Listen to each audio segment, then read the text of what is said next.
What's up, Graham? It's Guys here. So normally I don't make videos like this and I try to stay away from topics that might get taken out of context or politicized. But lately it seems like there's been nonstop talk, fear, and disagreements about the plans to increase tax rates to levels not last seen since the 1920s, and how that could have a negative consequence on the market. And honestly, it's easy to see why this is such a sensitive topic. Like shortly after it was announced that a new increased tax plan would take shape this week, the markets reacted somewhat unexpectedly. The Dow instantly dropped 300 points, Bitcoin dropped below 50,000, and a wave of articles began to surface about how this would prompt the selling of nearly $200 billion worth of assets all at once prior to this going into effect. But here's the thing, even though this is meant to be a tax increase on individuals earning over $400,000 a year, and it's easy to look at that and say, you know what, it doesn't impact me, why bother? The reality is, no matter how much money you make or what you do for a living, this is going to impact you in one way or another. So it's incredibly important to understand the taxes being proposed, how this could change the landscape of investing, and how your own finances could be changed after all of this is said and done. And of course, when it comes to topics like this, I don't get into politics, I don't take sides, I just look at the facts objectively and that's it. That way we could just entirely focus on what's important, like taxing the like button for the YouTube algorithm by making it turn blue. That's right, it's our duty as YouTubers to make sure you do your part in reducing the like button deficit by smashing it. And best of all, every like button is completely free and takes just a moment to help out the channel. So thank you guys so much, and now with that said, let's begin. Alright, so we gotta talk about the new proposal, exactly what this entails, and why all of this is happening in the first place. Right now, there are two proposals in the works to help the American economy. The first one is the infrastructure package, unveiled on March 31st, at the cost of $2 trillion over the next 10 years. This plan aims to revitalize transportation, water systems, and manufacturing, along with research and development for new job training. The expectation is that by spending money now, that would create more jobs, boost economic activity, and that long-term that would be at the benefit of everybody. But of course, speaking of the cost, coming up with $2 trillion is not exactly free. In order to pay for this, a corporate tax rate hike was proposed that would increase the tax rate from 21% where it is today and bump it up to 28%, along with a minimum tax of 21% for any multinational corporation to make sure they don't just set up a headquarters in Ireland and then all of a sudden they own nothing. The hope is that by implementing these changes, a corporate tax rate hike would generate an additional $2 trillion of revenue over the next 10 years. So in theory, they could raise taxes and then use that money to reinvest back into the economy for a more thorough recovery. But before we talk about the implications of that and how that would impact you, let's talk about the second part of this spending proposal, which is the entire reason you clicked on this video to begin with. And that would be the increase in personal tax rates to help offset the cost of the American Families Plan, which is estimated to cost another $1.8 trillion.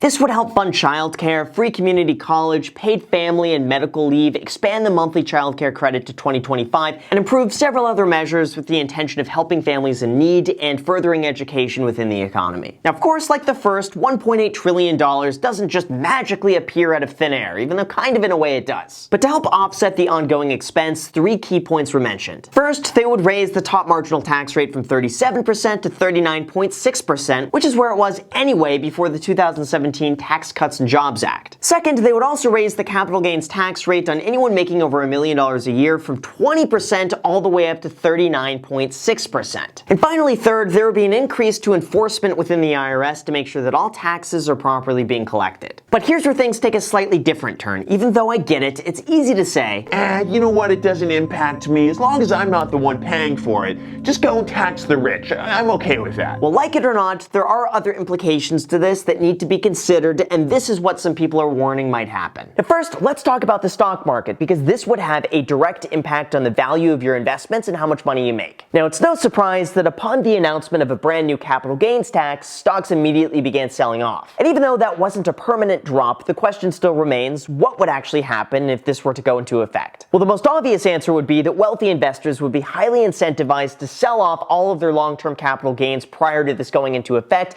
pay a lower capital gains rate up front, and then step up their tax basis for future profits. If that happens, analysts at Goldman Sachs found that the S&P 500 dropped an average of 4% ahead of a tax tax increase, and momentum stocks saw an average drop of almost 10%. They also found that the last time the capital gains rate was increased in 2013, the wealthiest households sold 1% of their equity assets, which, if that holds true today, roughly $178 billion would be sold off from the stock market in a relatively short period of time. It was also discovered that on average, the market recovered just 6 months after a tax hike going into effect, and from there, things just kept moving on as usual. However, I hate to be a Debbie Downer, but here's the thing. That information was based on the 2013 capital gains tax hike, which increased the capital gains rate from 15% to 20%, which represents a total change of 33.3%. But today, the new proposal would increase that tax rate from 20% all the way up to almost 40%, which represents a 100% increase in taxation, or 3 times higher than what we saw in 2013. So those numbers could very well just be the beginning of what we actually see. Not to mention, in 2013, when this tax rate went into effect, we were just barely beginning to recover from the great financial crisis, and the markets had just barely begun to reach the same levels they were trading at the peak of 2007. So chances are the wealthy households did not have the same level of appreciation and profit that they're seeing today. Now, as far as the long-term outlook of the stock market, that's where things start looking a little bit more hazy, because it just depends on which data you look at. For example, according to LPL Financial, the S&P 500 gained an average of 1.4% in the 3 months before a new tax went into effect, going all the way back to 1969. Then from there, stocks surged 6.4% during the following 3 months after it went into effect, with the overall market up 4.3% after that first year. But unfortunately, that doesn't really give you an accurate picture, because what they're not telling you is that the 2013 bull run skewed the average market performance by a lot, rising up 25% in price right after a major financial catastrophe. They also happen to have left out that the markets ended up dropping 30% by the end of 1987, and by 1968, the markets were also down 30%. But to be fair, during those times, there was a lot more going on than just a tax increase. And it's really unclear how much of a factor increased taxes paid over the following 12 months. But either way, all of that is really just a fancy way of saying that tax increases only play a small component of how the stock market reacts. And in my opinion, a tax increase on its own is not enough to destroy the stock market. But a tax increase in conjunction with other policies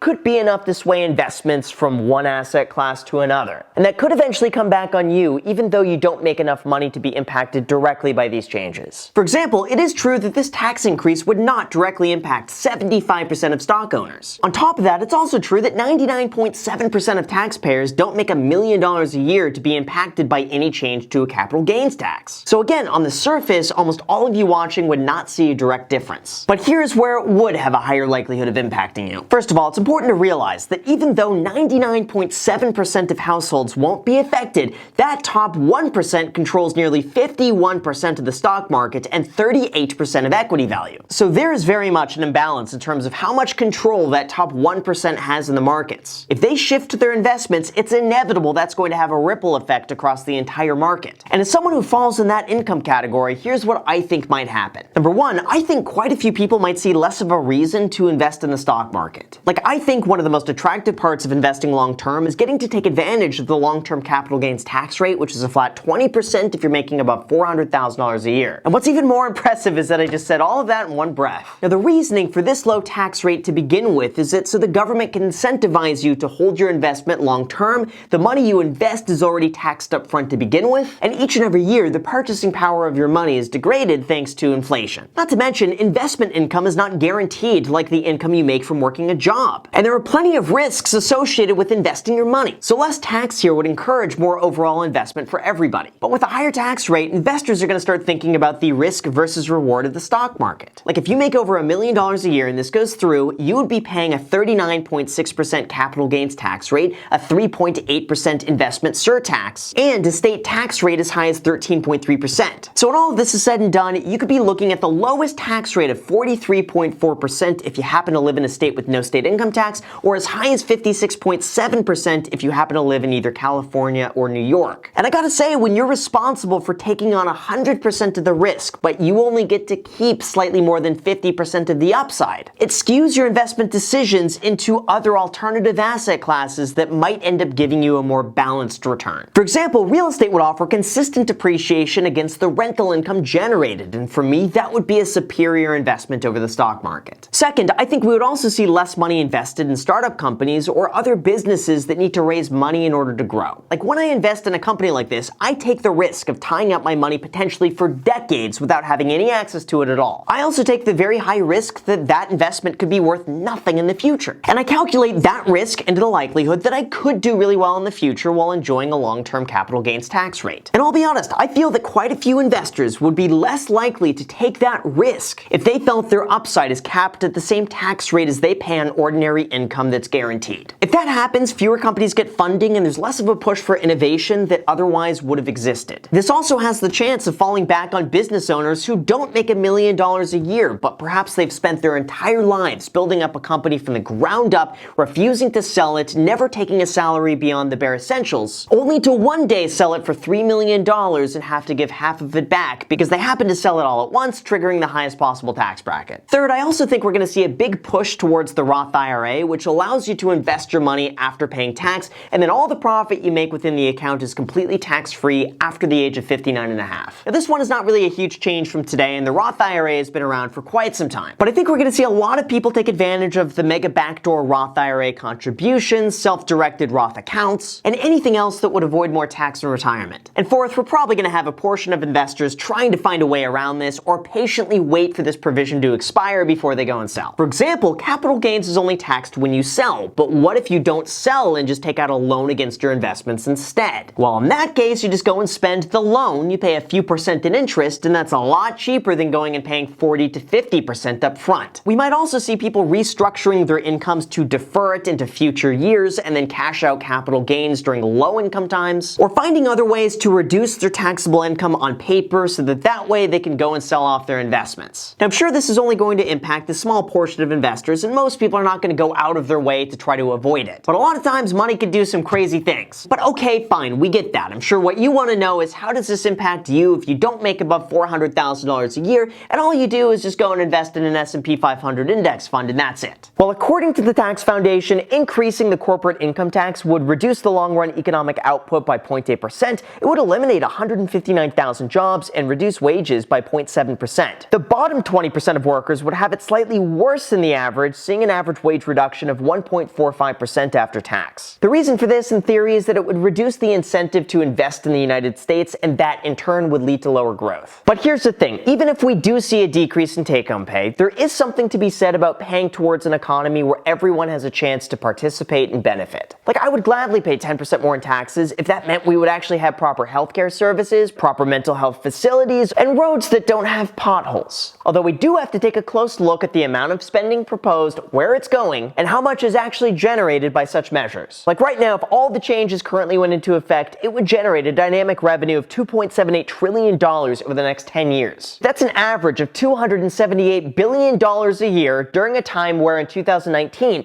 the government spent $4.4 trillion of its $21 trillion GDP. We also have a $27 trillion national debt, which means this tax increase is only enough to cover 1/100th of it per year. Now sure, you could certainly argue that the US owes a lot of that debt to itself. It's about on par with what the GDP is, and it makes sense to keep that debt when interest rates are so low and inflation will eventually make that worth less. But the fact remains that there is so much spending that even a tax increase barely makes a noticeable difference. So from here on out, it really becomes a delicate balance of how much do we want to reinvest back into our economy, how much do we want to tax our workers, and how much do we want to incentivize new business. But instead, we have to face the reality that not everyone is going to comply. Certain investments will be favored over others, and the wealthy will probably still be wealthy. So taking all of that into consideration, here are my thoughts. Increasing the corporate tax rate is going to encourage businesses to reduce their taxable profits through either inefficient spending or reinvestment back into the company, which I gotta say is probably a mixed bag of results. On the one hand, larger companies would have the resources to potentially move offshore or restructure their income in such a way to avoid the tax. But on the other hand, this might encourage more innovation and growth because companies would rather reinvest back into the business than have to spend the money back on taxes. So I gotta say, this one could end up going either way. Second, I'm not really sure why this is such a shock to the markets. This plan was announced back in November, and it's been discussed extensively throughout every single news network 6 months ago. So none of this should come as a surprise at all. So unless the stock market just entirely forgot this is gonna happen, I thought the sell-off was a major overreaction. And third, I could be wrong, but I feel like this is more of a negotiation tactic, and the likelihood of this passing as is relatively slim. This is probably more of an opportunity to start high and then settle somewhere in between. But who knows, like I said, I could be wrong. wrong and I don't know what I'm talking about. Now fourth, speaking of the tax increases, what a lot of people forget is that the Tax Cuts and Jobs Act in 2017, which lowered the tax rate to begin with, is already set to expire by 2026. So by changing and increasing the tax rate back a few years earlier, it's not that big of a change in the big picture. The biggest change from all of this would be the increase in capital gains tax for people making over $1 million a year, which doesn't make a lot of sense to me to begin with when capital gains is taxed at a higher rate than earned income. Instead, I would much rather see a progressive capital gains tax rate in terms of how long you've held your investment for. Maybe perhaps now it'll take 3 to 5 years to realize that lowest capital gains tax rate instead of the 1 year like it is today. That way, long-term growth can stay intact, but short-term positions will be taxed slightly higher. Or perhaps there could be a compromise to a 28% long-term capital gains tax rate. I have a feeling that something like that will be more of a reality, but again, we'll wait and see. But overall, like I said, I do believe that reinvesting back into our economy is a good thing. I think there's absolutely programs and services out there that are deserving of more funds, and what we do now is going to have a positive impact in the future. But I would expect that what we're seeing from this proposal is probably not going to be the final thing that's actually passed. Even though I think that long-term, it's inevitable the tax rates are probably going to be going up for everybody. I hope this clears up some confusion for anyone wanting the real numbers behind this. And then from there, you could make the decision for yourself as to whether or not this is too high or too low. Let me know your thoughts on this in the comments. I read pretty much every comment that's posted, so chances are if you go and write something, I will take it into consideration. As of now, the best thing that we could do is to continue educating ourselves, and for the most part, just wait and see what happens, as well as smash the like button for the YouTube algorithm. So with that said, you guys, thank you so much for watching. I really appreciate it. As always, make sure to destroy the subscribe button and the notification bell. Also, feel free to add me on Instagram. I post pretty much daily, so if you want to be a part of it there, feel free to add me there. As my second channel, The Graham Stephan Show, I post there every single day. I'm not posting here. So if you want to see a brand new video from me every single day, make sure to add yourself to that. And lastly, if you want a completely free stock worth all the way up to $50, use the link down below in the description, and Public is going to give you a free stock just for signing up. And plus, if you deposit $100 on the platform by May 7th, one person is going to be getting a completely free stock of Tesla that right now is trading above $700. So if you want a chance to get that stock, use that link down below, deposit $100. Let me know what you think. Thank you so much for watching, and until next time.